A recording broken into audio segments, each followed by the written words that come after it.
Can't hear the crowd. This week's Torah portion, Bamidbar, opens the book of Numbers and begins with God commanding Moses to take a census of the entire Israelite community. All males over the age of 20 are counted, and a total of just over 600,000 are reported. Immediately after the census, the Israelites are instructed to arrange their camp in the wilderness in a specific manner according to tribal memberships. All of the tribes, except that of Levi, whose numbers are to be counted later in a separate census, have a specific place around the tabernacle, which is to be constructed in the center of the camp. The tribe of Levi is instructed to camp on its own and to service and guard the tabernacle. This is not the first time a census is mentioned in the Torah. God commands Moses to count the Israelites a total of 4 times, 3 times in Exodus and once in Numbers. The rabbis offer a number of explanations for this. Rashi suggests that each version of the census is a sign of God's love for the people of Israel. God considers them a treasure and undertakes repeated counts to ensure that nothing is lost. His grandson, Rashbam, disagrees. For Rashbam, taking a census has nothing to do with God's love for the Israelites. It is merely a practical method to determine how many soldiers will be available for battle while the Israelites are in the wilderness. The explanation that I am most personally drawn to, however, is one offered by Rabbi Samson Raphael Hirsch, who argues that the census is about much more than counting individuals or planning military strategy. For Hirsch, it is not enough to have one's name entered in a register or to take one's place behind a tribal standard. Rather, he says, the census in Bamidbar serves as a model of community involvement and responsibility. Hirsch tells us that as each individual is counted, they in turn become part of the whole. In doing so, each gains awareness of their individual importance within the group.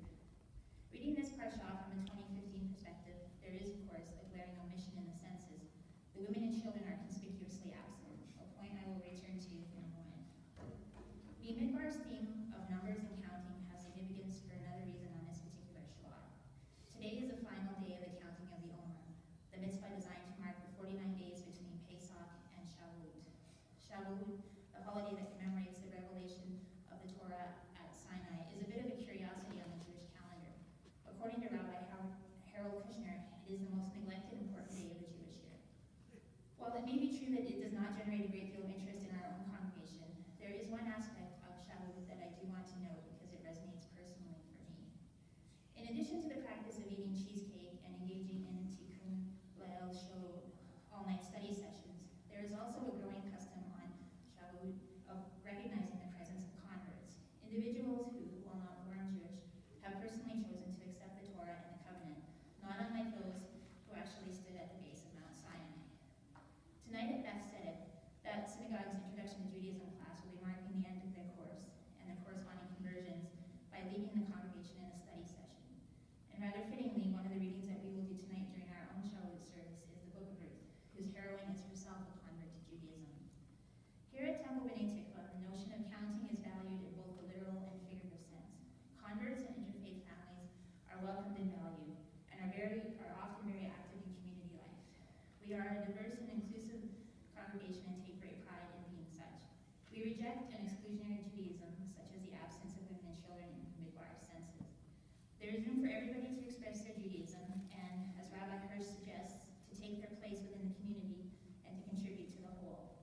Some of our members regularly attend services, others participate in social action projects or adult education classes, while still others contribute financially, enroll their children in Shabbat school, and or serve on the board and executive. While the contributions of some might be